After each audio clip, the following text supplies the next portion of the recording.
Bueno, pues buenas tardes. Hoy vamos a acabar de ver dudas de su tarea y si da tiempo vemos temas de teoría. Entonces, ¿tienen como alguna duda puntual de la tarea o de algún ejercicio? Según yo, nada nos faltan checar los últimos tres. ¿Nos tienen alguna duda puntual?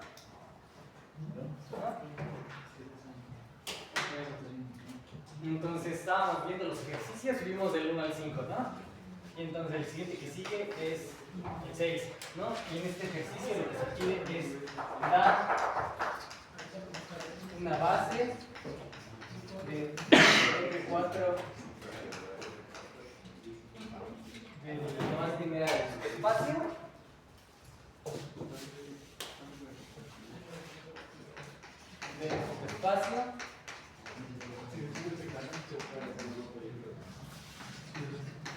R4X de los polinomios que se anulan en un punto A.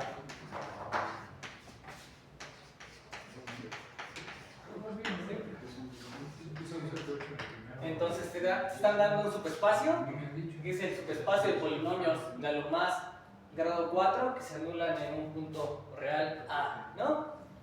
Entonces el hint que les sugiere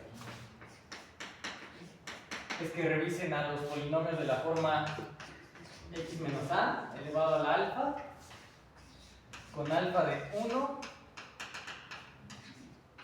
hasta 4, ¿no? Entonces, ¿alguien ya resolvió este ejercicio?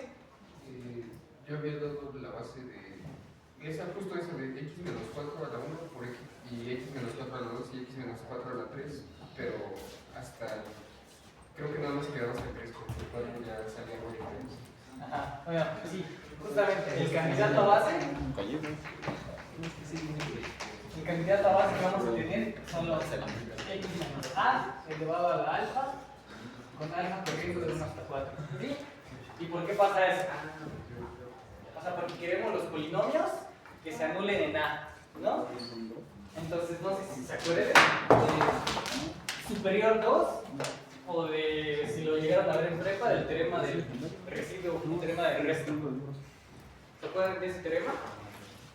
Un polinomio de la combinación x menos, bueno, x.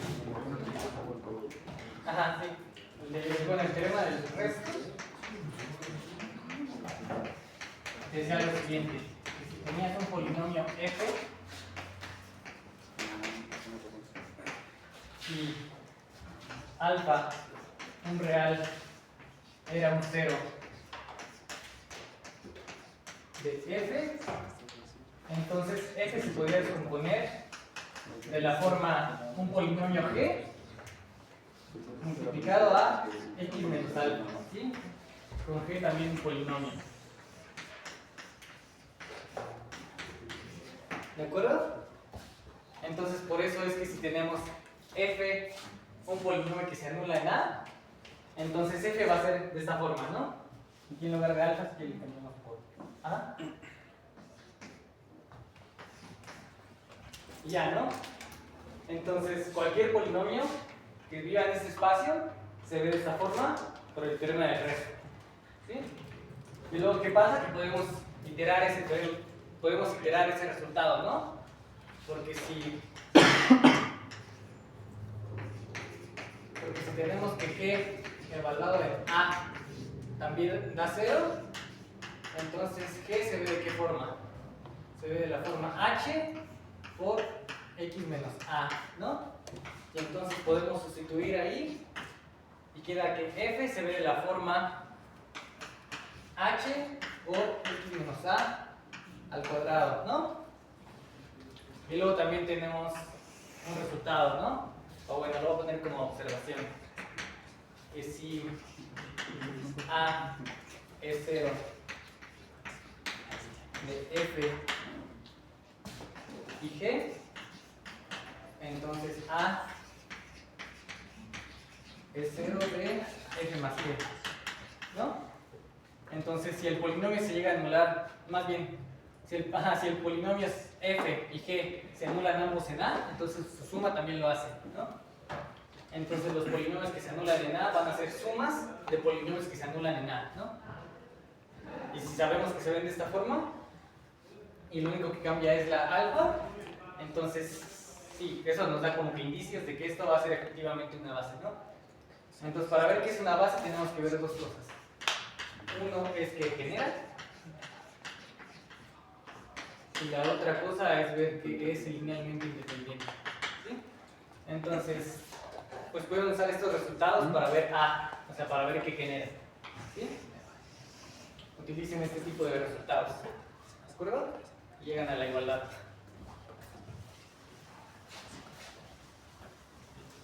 Entonces, ¿hasta aquí dudas? No.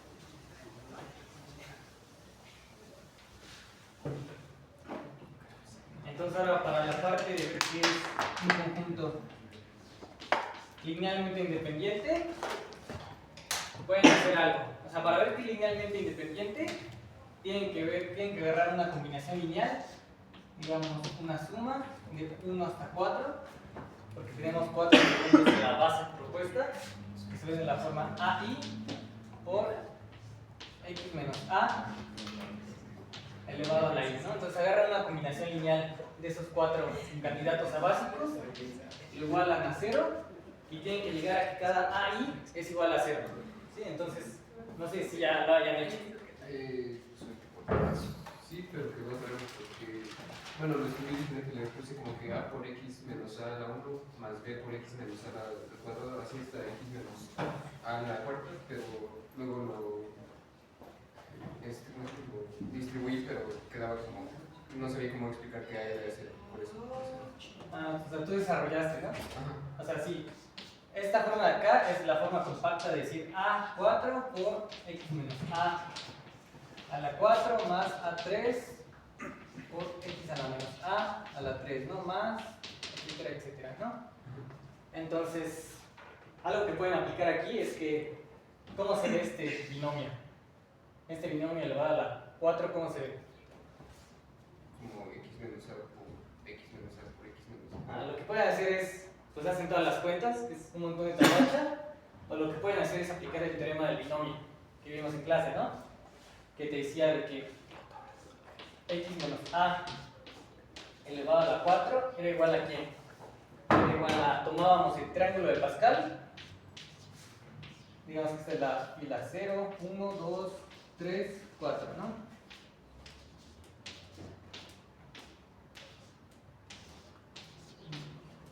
Y entonces los coeficientes de cómo se expresa esto van a ser los coeficientes que aparecen en la cuarta fila del triángulo de Pascal, ¿no? Entonces esto es 1 por X a la 0 por A a la 4 más 4 X a la 1, A a la 3 más 6 veces X a la 2, A a la 2 más 4 veces X a la 1, no, X a la 3 y A a la 1 más una vez X a la 4, A a la 0. ¿Sí? Entonces, si quieren, pueden hacer como todas las cuentas y entonces te va a quedar algo de la forma X a la 4 por el A4 más el resto de términos. Y entonces a lo que vas a llegar, esto lo tienes que igualar a 0, ¿no? Pero este es 0 más 0 por X más 0 por X a la 1 más 0 por X a la 2 más 0 por X a la 3 más 0 por X a la 4, ¿no? Y entonces la manera en que se igualan polinomios es viendo que los coeficientes que acompañan a cada incógnita elevada al exponente da lo mismo, ¿no? Entonces si aquí tenemos A4 por X a la 4 y eso es igual a un polinomio cuya parte que acompaña a X a la 4 es 0, entonces pasa que A4 es igual a 0, ¿no? Y entonces ya vemos que en la combinación lineal se reduce a hasta 3, ¿no? Y podemos repetir el mismo procedimiento, ¿no? Descomponiendo estos binomios con el teorema del binomio. ¿Sí? Entonces esa es como una forma en que lo pueden hacer para justificar que cada uno de estos coeficientes son 0. ¿Sí? Bien. Entonces ahora el 7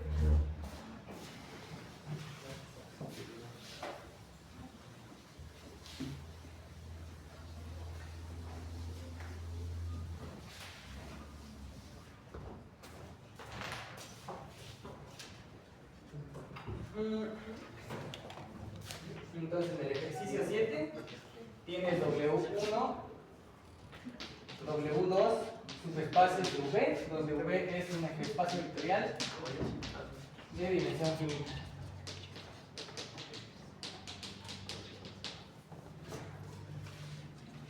Y te dan B1, una base de W1, ¿sí? Y te dan B2, base de W2, ¿no? Entonces hay varios incisos, ¿no? En el inciso 1 te piden ver que si V se ve como suma directa de W1 con W2, entonces la intersección de las bases es igual a vacío y la unión de las bases es base de todo V. ¿Sí? Y lo que te piden ver en el inciso B es ver la vuelta del inciso A. Entonces es vuelta de A. Entonces lo que se les pide demostrar en el inciso 7 es un sí solo sí. Entonces, bueno, la verdad es que este ejercicio sale directo de las definiciones que tiene, ¿sí? Si acaso en alguna parte que se puede llegar a complicar es en ver que la intersección de las bases es igual a vacío. Y entonces para ese hecho les voy a dar un lema que quizá les pueda ayudar, que lo pueden usar, que te dice que si B es base del espacio vectorial V, entonces el 0 del espacio vectorial no pertenece a B.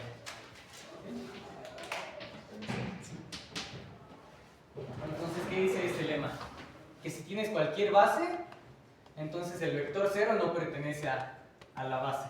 O sea, el vector 0 no puede ser un básico de algún espacio vectorial. Entonces, ¿alguien sabe o alguien intuitivamente puede decir por qué? Porque una base es linealmente independiente y el cero no es linealmente. Si unes al 0 con cualquier otro conjunto, ya no es linealmente independiente. Entonces, la demostración sería, si se supone que el 0 del espacio vectorial pertenece a B, entonces el subconjunto del 0 es subconjunto de B, ¿no? Es subconjunto finito porque tiene un único elemento. Pero el 1 del campo, que el 1 del campo pedimos que sea diferente del 0 del campo, el 1 del campo por el 0 del espacio vectorial te da el 0 del espacio vectorial, ¿no? Con este coeficiente diferente de 0, ¿no? Entonces lo que hallaste es un subconjunto del conjunto que dices que es base, que es linealmente dependiente. Entonces esto es una contradicción, ¿no? Que surgió de dónde? De suponer que el 0 está en el espacio. Entonces, ¿dónde se aplica este lema aquí? En lo siguiente. Si quieres demostrar que la intersección es vacía, entonces supones que hay un elemento aquí. Entonces ese elemento está en B1 y B2. B1 es base de W1. B2 es base de W2. Entonces ese elemento que te tomaste pertenece a aquí. ¿Sí? Entonces, como la suma es directa, tiene la intersección de ellos dos. Es el 0 del espacio vectorial. Pero luego te dice que V1 unión V2 es base de B. Pero el 0 como pertenece tanto a V1 como a V2, entonces pertenece a la unión. Entonces tienes que el 0 del espacio vectorial está perteneciendo a una base. ¿Sí? Y eso contradice el lema de allá. Entonces de esa manera lo pueden aplicar. ¿Sí? Es como muy intuitivo. Y lo demás sale directo por definición. Entonces, ¿dudas de este ejercicio?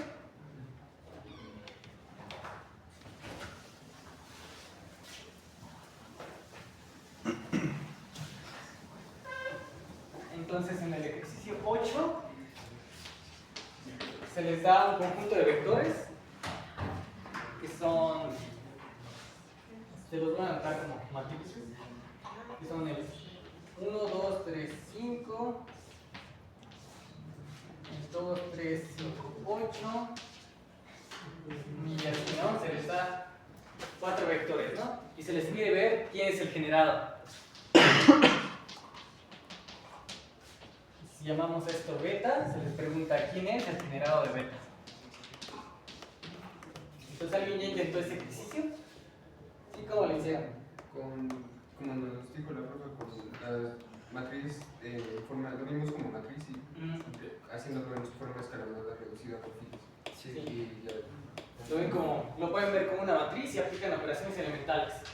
Entonces, si acaso aquí la pregunta teórica es ¿por qué aplicar operaciones elementales no hace que cambie el generado?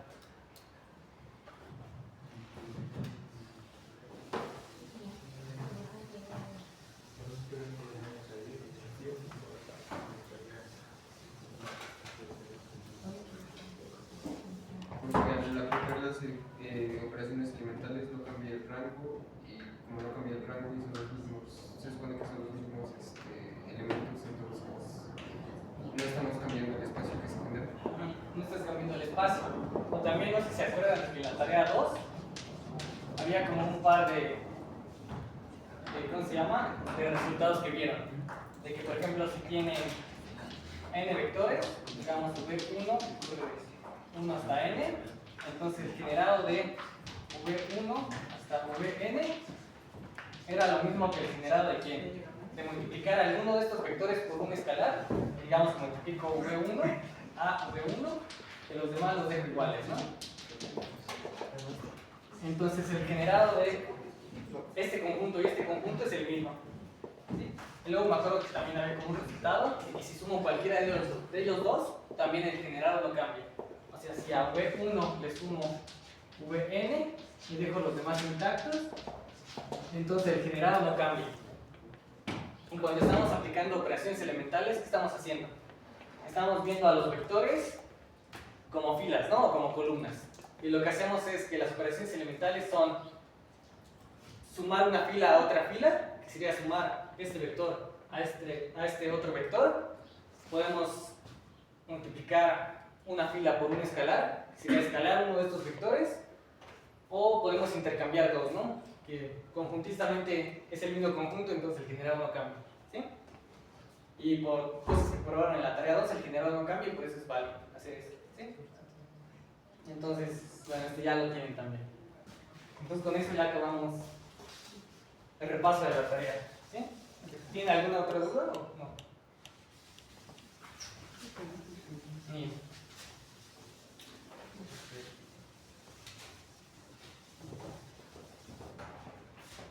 Entonces ahora viendo temas de teoría, estábamos viendo el tema de matrices.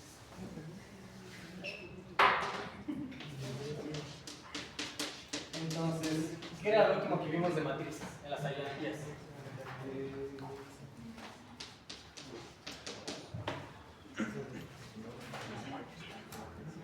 Bueno, lo último que habíamos visto de matrices es que el conjunto de matrices de n por n, o sea, las matrices cuadradas en un campo F, con la suma de matrices y el producto escalar era ¿qué?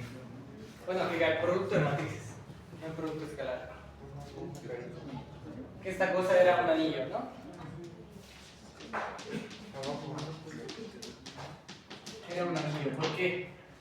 Porque fallaba en que la multiplicación fuera conmutativa, ¿no? En general esa cosa no conmuta. ¿Sí? ¿Qué más fallaba? Que hubiera inversos multiplicativos, ¿no? Entonces la multiplicación de matrices no tiene inversos multiplicativos en general. ¿Sí?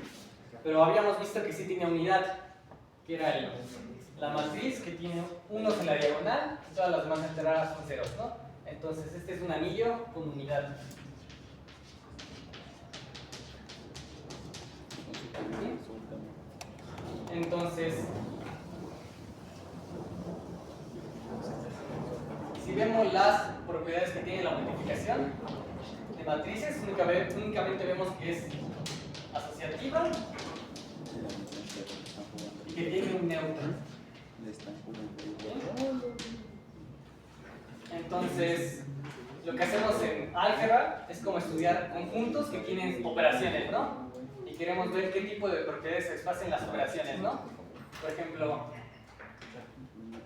comparemos la multiplicación de matrices con la suma vectorial en cualquier espacio, ¿no? Supongamos que esto es suma vectorial.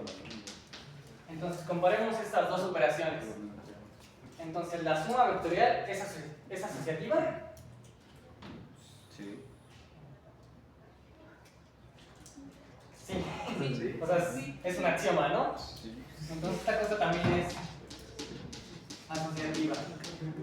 ¿Y tiene un neutro, la suma vectorial? Sí, y es el cero del espacio vectorial, ¿no? Tiene un neutro y cumple que tiene inversos, ¿no? Esta cosa tiene inversos y también se espacio que es conmutativa. ¿Sí? Entonces vemos que la suma vectorial se comporta de manera más bonita que la multiplicación de matrices, ¿sí? Porque satisface estas dos cosas, pero estas dos no las satisface, ¿de acuerdo? Entonces,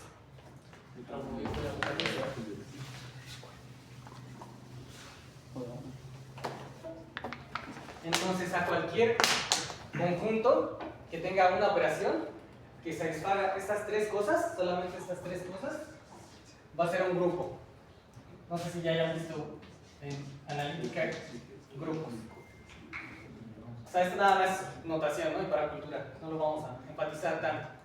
O sea, solamente quiero que quede claro grupo por cómo voy a definir un conjunto. ¿Sí? Entonces, cuando además de estas tres cosas satisface esta, entonces dice que es un grupo abeliano.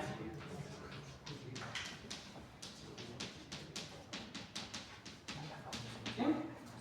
Entonces, la suma vectorial, un espacio vectorial V únicamente con la suma vectorial, si olvidamos el producto escalar, es un grupo abeliano. ¿Sí? Y digamos que los grupos son como la unidad fundamental con la que podemos hacer pues, álgebra, ¿no? En el curso de álgebra moderna 1 justamente estudia grupos. Si le quitas el neutro y el inverso, hay cosas que se definen como monoides o magma, pero esas no son tan útiles. ¿Sí? La que es útil es el grupo. A partir del grupo ya tenemos suficiente estructura algebraica para hacer más cosas. ¿Sí? Entonces, el espacio de matrices con la multiplicación es un grupo, porque no cumple que tiene inversos multiplicativos. Entonces, a alguno de ustedes se les ocurre cómo hacer que la colección de matrices de n por n con coeficientes en un campo F sea un grupo. O sea, tenemos matrices que no son invertibles, ¿sí? Pero hay algunas que sí son invertibles, ¿no? Por ejemplo, la identidad es su propia inversa, algo así, ¿no? Entonces, para que el conjunto de matrices sea un grupo, lo que vamos a hacer es lo siguiente. Nos vamos a restringir al conjunto de matrices que sí sean invertibles, ¿sí? Y entonces, si nos restringimos a ese conjunto, pues ya tenemos inversos y ya tenemos que este conjunto, bajo ciertas restricciones, es un grupo, ¿no? Y esto es justamente lo que se conoce como el grupo general lineal. Sí, lo voy a definir. Entonces, ¿ya vieron criterios para saber si una matriz es invertible? ¿Cuál es uno de ellos?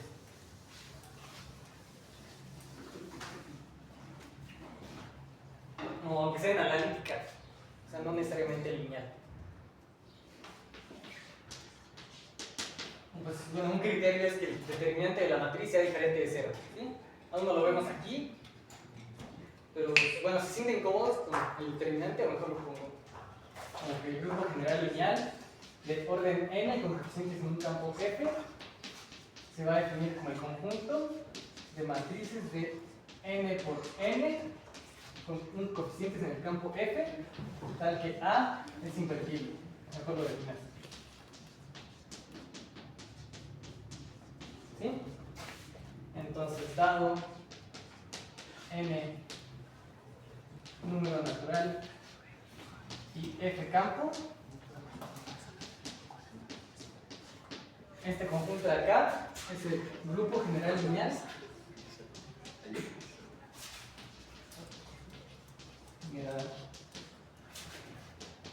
Lineal de orden n en F. ¿Sí? Entonces, las matrices que usualmente vamos a estudiar, el lineal 1 y el lineal 2, son aquellas matrices que sean invertibles. ¿Por qué vamos a estudiar las matrices que son invertibles? Porque tienen un significado, ¿sí? Geométrico. El significado de una matriz invertible es un cambio de base, es un cambio de coordenadas, es un cambio de marco de referencia, ¿sí? Se puede ver de esa forma. Entonces, definimos el conjunto de matrices invertibles como el grupo general lineal.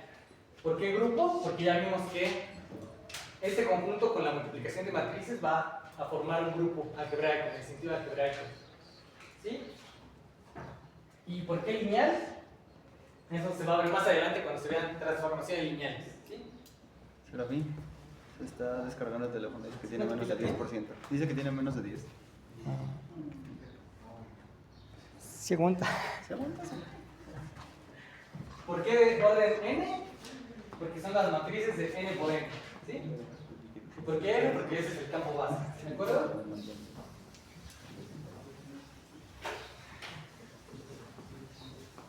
Entonces, ¿aquí dudas?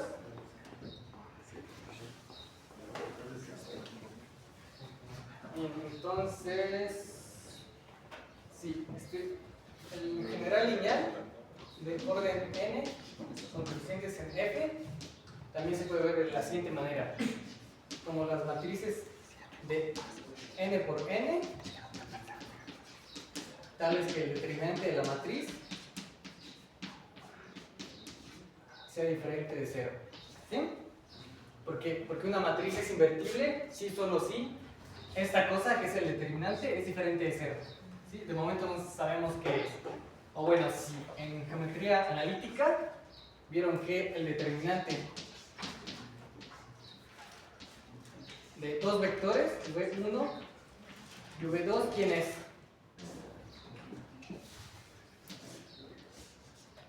Este es V1 y este es V2.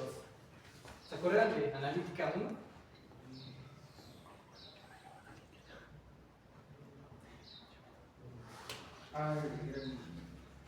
Es el área del paralelogramo que determinan los dos vectores, ¿sí? Pero ¿qué pasa cuando tenemos tres vectores? Es el área del paralelepípedo. Pero cuando tenemos más vectores, definir el determinante es una cosa recursiva que es más complicada, ¿sí? Entonces, por eso usualmente, si quieren justificar que una matriz es inversible, no lo hacen con el determinante, ¿sí? O bueno, en exámenes pasados, si justificaban que una matriz era invertible con el determinante, creo que se los ponía mal, porque ese tema será hasta el final, ¿de acuerdo? Entonces, bien, ¿por qué les comento todo esto? Porque implícitamente ustedes ya han usado matrices invertibles, ¿sí? O sea, vieron el tema de operaciones elementales, ¿no? Entonces, ¿qué es una operación elemental? Una operación que va a cambiar una fila en la matriz. Ajá. Entonces, ustedes vieron que si yo tengo una matriz, digamos A1, A12, A21 y A22, entonces mediante algo, quién sabe qué sea, que lo vaya a llamar operación elemental, la puedo convertir en, por ejemplo, A21, A22, A11 y A12, ¿no? O mediante otra operación elemental, la puedo convertir en A11, A12, A21 más 2A11, A22 más 2 veces A12, ¿sí? Pero la pregunta que les hago es, ¿qué es exactamente una operación elemental? O sea, ¿por qué yo puedo transformar esta matriz en esta? O esta matriz en esta.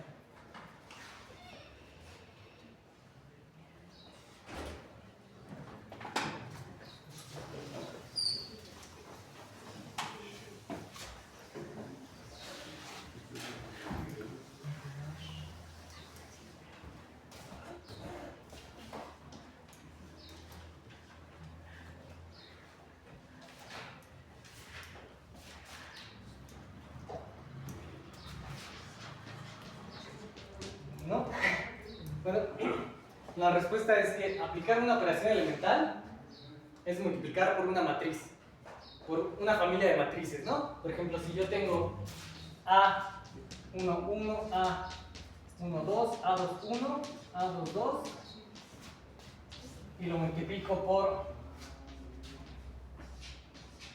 esta matriz, entonces ¿qué me da?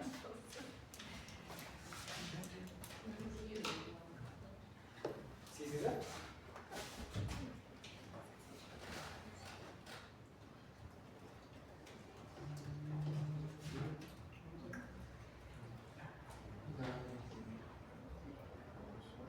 A21, A22.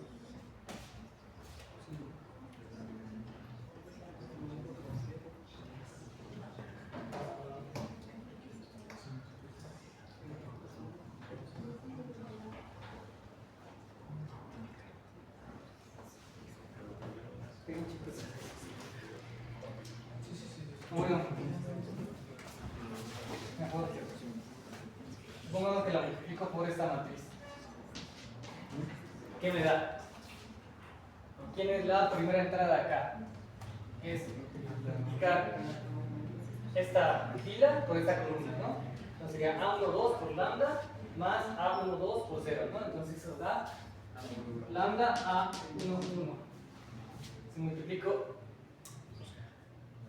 ahora para poner este acá es multiplicar este por este, ¿no? Entonces da A12. Y si lo multiplico por este da lambda A21. Si multiplico este por este da A22. Entonces lo tuve volteado. Porque aquí estoy multiplicando por un escalar lambda una fila en lugar de una columna en lugar de una fila.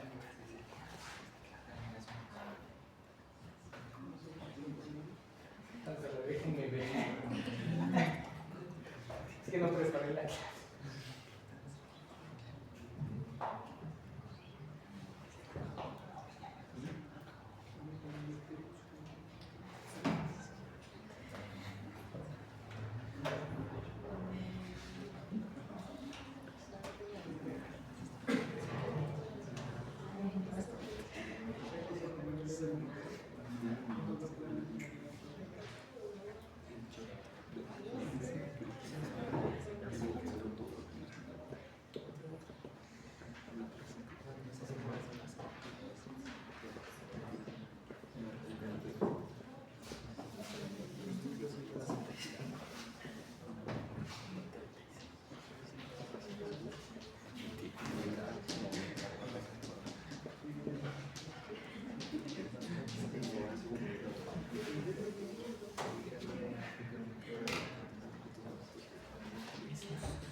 Lo estaba multiplicando en el lado equivocado. O sea, lo estaba multiplicando por acá, pues era de este lado, desde la izquierda. ¿Sí? Entonces ahora sí, si multiplico esta por esta matriz, ¿qué obtengo? Obtengo lambda A11 y obtengo lambda A12, ¿no? Y luego aquí obtengo A21 y obtengo A22. ¿Sí? Entonces, ¿qué es lo que obtuve por multiplicar por esta matriz? Que el primer renglón lo escalé por el escalar lambda, ¿sí? Y ahora si multiplico la misma matriz A11, A12, A21 y A22 por, digamos, la identidad invertida, y bueno, la identidad transpuesta, entonces, ¿qué obtengo? Aquí multiplico este renglón por esta columna y obtengo A12. Si multiplico este renglón por esta columna, obtengo A22. Y abajo tengo A11 y A12. ¿Sí? Entonces, ¿qué es lo que obtengo? Obtengo lo que obtuve al aplicar aquí la operación elemental. ¿Sí? Entonces lo voy a poner como observación. Lo que realmente pasa cuando aplicas una operación elemental es que estás multiplicando por una matriz. Esa familia de matrices se conoce como matrices elementales. ¿Sí? Y quiero que noten algo. Esta matriz es invertible. sea, si sacamos el determinante sería lambda por 1 menos 0, ¿no? Entonces, si lambda es diferente de 0, que la operación elemental es multiplicar por un escalar diferente de 0, entonces sí, el determinante de esta cosa es diferente de 0. El determinante de esto es 0 por 0 menos 1 por 1, que es menos 1, que es diferente de 0. Entonces, esta matriz es invertible, ¿sí? Entonces, cuando estamos aplicando una operación elemental, estamos multiplicando por una matriz elemental. Y la familia de matrices elementales cumple que es un subconjunto del grupo general lineal. Entonces, cuando aplicamos una operación elemental, realmente es una matriz elemental, ¿sí? ¿Y por qué podemos hacer la ida y la vuelta? Porque las matrices son invertibles. No sé si se entienda, no lo voy a hablar. Entonces, cuando aplicamos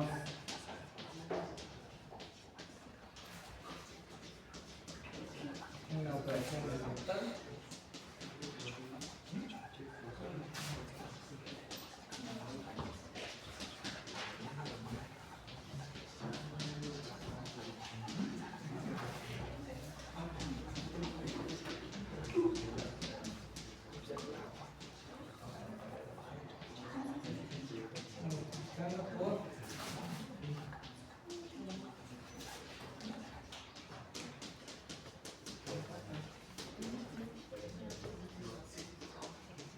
una matriz elemental, ¿sí?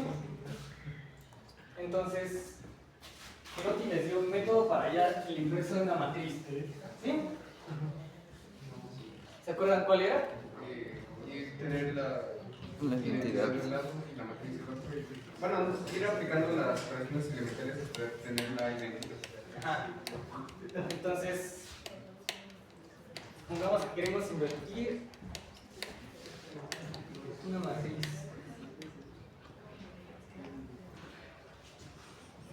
Pongamos que queremos invertir esta matriz 1, 2, 1, 0. ¿Sí? Entonces, ¿cómo invierten esta matriz?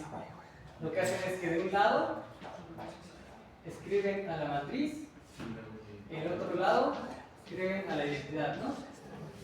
Y mediante operaciones elementales quieren que esa matriz se convierta en esta. Entonces, a A, que es esta matriz, le van a aplicar operaciones elementales para llegar a la identidad. En este caso, la identidad de matriz es 2 por 2.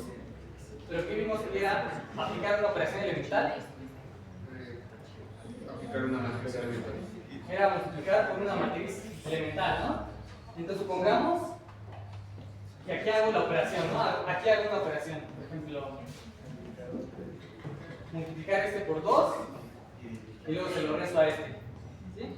Entonces, digamos que esa operación elemental es 0. Y supongamos que con esa aún no llego a la identidad.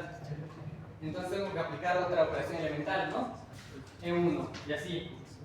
Hasta que digamos que aplico la enésima operación elemental. Y así hasta que llegue a la identidad. Entonces, ¿qué me va a quedar una vez que haga todo eso? Que lo que sea que es esto, multiplicado por A, me da la identidad. Entonces, ¿eso qué significa? Que esta sucesión de operaciones elementales va a ser la inversa de A. Pero ¿qué es lo que estoy haciendo en el otro lado? Estoy a la identidad, le estoy aplicando estas operaciones elementales, que es lo mismo que hacer la multiplicación de matrices, ¿sí? Entonces, por eso es que este método funciona, ¿sí? No sé si me explique. Bien.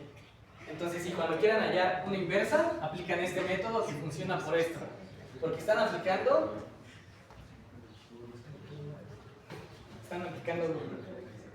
matrices elementales, ¿sí? Y cuando este método no resulte es porque la matriz no es invertible. Este método no te permite decidir si la matriz es o no invertible, a cambio del determinante que te dice si es o no es. Aquí nada más es como intentar hallar una inversa a fuerza bruta, ¿sí? Bueno.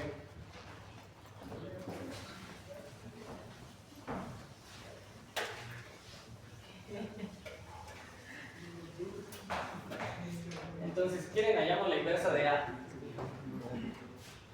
Pero para que tenga más chiste, le voy a poner aquí un 3. Y esta cosa es invertible porque el determinante es 1 menos 6, que es menos 5, y es diferente de 0. Entonces vamos a hallar el inverso de esa cosa. 1, 3, 2, 1, y quiere identidad. Entonces, ¿qué operación elemental se les ocurre para llevar esto a la identidad?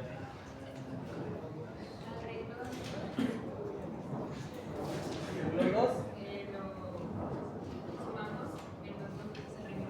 a este le restamos menos 2 veces este. Entonces sería 2 menos 2 sería 0. 1 menos 2 veces este sería 1 menos 6, sería menos 5. Y lo demás queda igual, ¿no? Y de este lado aplicamos lo mismo, ¿no? Multiplicamos 2 veces esto y se lo sumamos a este, ¿no? Entonces sería 0 menos 2, menos 2. 1 menos 2 por 0 sería 0. Entonces sería 1 menos 0, 1. Y el de arriba lo dejamos igual. ¿Y qué otra operación se les ocurre?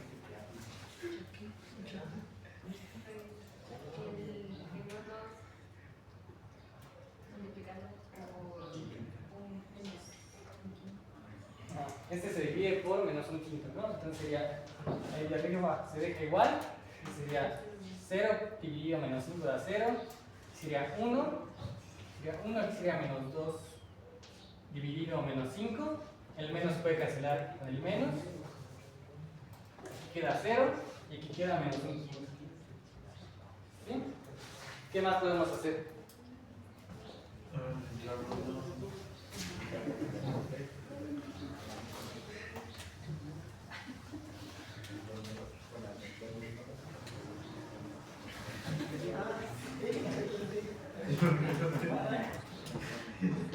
Entonces, ¿qué? Al renglón 1 le restamos 3 veces este, ¿no? Entonces, si hacemos eso, queda 1 menos 3 veces 0, queda 1. 3 menos 3 veces 1 queda 0. Entonces ya tenemos la identidad y hacemos lo mismo arriba. Entonces sería 1 menos 3 veces esto, que sería 1 menos 6 quintos. Luego sería 0 menos 3 veces menos un quinto. Esto es lo mismo que hacer más 3 quintos, o sea, 3 quintos. Y lo de abajo queda igual, ¿no? 2 quintos menos un quinto. ¿Sí? Y luego esta acá, el 1 lo podemos ver como 5 quintos. Podemos quitar aquí esto y lo quitamos. Queda 5 menos 6, queda menos 1, entonces aquí es menos un quinto. ¿Sí? Y entonces hallamos que la inversa de A es menos un quinto, 3 quintos, 2 quintos y menos un quinto. ¿Sí? Y si hacemos las cuentas debería funcionar. ¿De acuerdo? Entonces así es como hallamos inversos de matrices, de momento, que no tenemos otro criterio, ¿no? Porque sí hay una fórmula, ¿no? Hay una fórmula que dice que si tienes A igual a A 1, 1, A 1, 2, A 2, 2, A.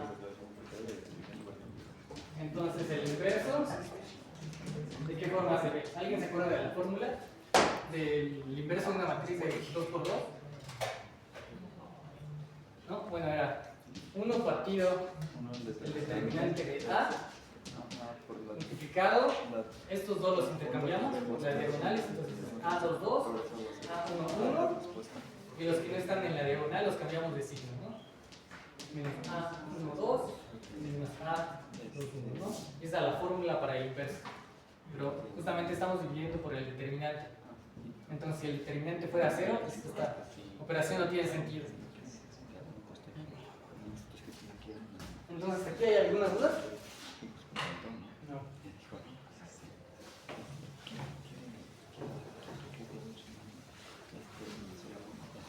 Entonces, ¿cuál es la motivación de hacer operaciones elementales?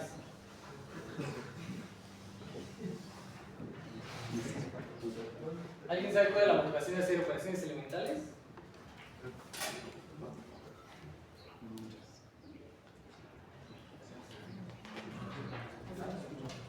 La motivación viene de los sistemas de ecuaciones. ¿Sí?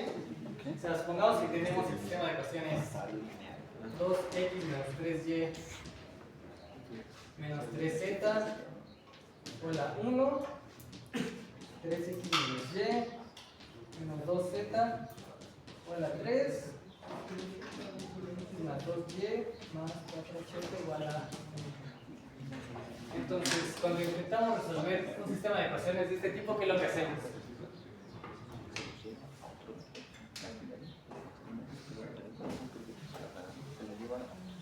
Lo que hacemos es como intentar despejar, ¿no? A alguna variable. Una vez que despejamos a una variable, entonces ya podemos obtener a las demás variables, ¿no? Entonces lo que hacemos es manipular algebraicamente, ¿no? Porque tenemos estas igualdades, suponemos que estas igualdades son ciertas. Entonces lo que hacemos es que, digamos, a esta ecuación le voy a restar esta, ¿no? O si multiplico de ambos lados por un 2, entonces no altero la ecuación y el sistema sigue siendo igual. Entonces, la idea que tienes es sumar y restar ecuaciones, multiplicar y así hasta que llegues a quién es X, a quién es Y y a quién es Z. ¿Sí? Entonces, hacer estas cuentas, pues es esta lacha, ¿no? Pero sabemos que las X se van a sumar con las X y se van a restar con las X, ¿no? Entonces lo que podemos hacer es que podemos prescindir de las incógnitas y únicamente quedarnos con los numeritos, ¿no? Entonces eso es lo que se hace, ¿no? Pasamos esto a una matriz, ¿no? Entonces esto lo vemos de la forma 2, menos 3, menos 3. Vamos a poner aquí esto. Y esto sería como 3, menos 1, menos 2, igual a 3, 1, 2, 4, 1, ¿no? Entonces la motivación de hacer operaciones elementales es justamente esto, ¿no? Sumar y restar ecuaciones. Entonces ahora que tenemos esto, aplicamos operaciones elementales y es más fácil, ¿no? Porque todo lo que está en este renglón sería todo lo que va con la X.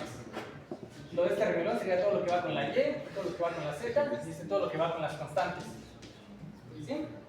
Entonces, si a este renglón le sumo a este, pues sumo las X con X, más bien, si a esta ecuación le sumo a este, entonces sumo las X con las X, las Y con las Y, las Z con las Z, o abstractamente sumo todo con su correspondiente columna, ¿no?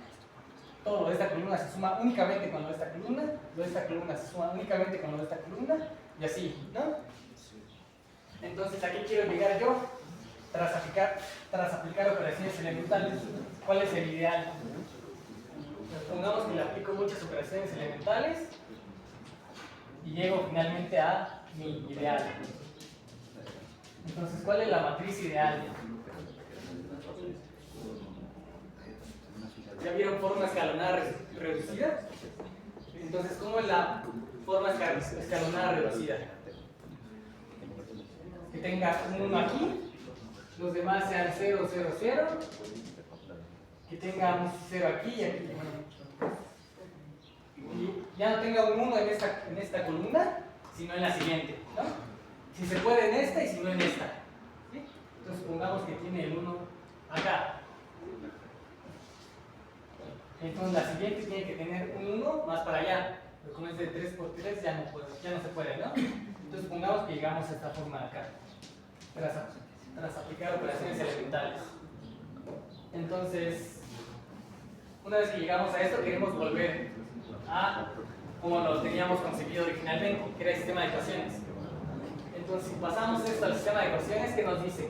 Nos dice que X es igual a Z es igual a B, que 0 es igual a 0, ¿no? 0 es igual a 0. ¿Sí? Entonces, una vez que aplicamos operaciones elementales, llegamos a la forma escalonada reducida. Y la forma escalonada reducida no es más que, aquí está la solución de mi sistema. Ya despejé a la X, ya despejé a la Y, despejé a la Z, y la solución es esta. ¿Sí? Entonces la motivación de hacer matrices y formas escalonadas reducidas no es un algoritmo, es yo quiero resolver el sistema de ecuaciones. Y esa manipulación algebraica sirve más fácil si lo ve como una matriz. ¿De acuerdo? Bien. la duda? Entonces, en la siguiente ayudantía vemos ejemplos de cómo resolver estas cosas, ¿sí? Sería todo.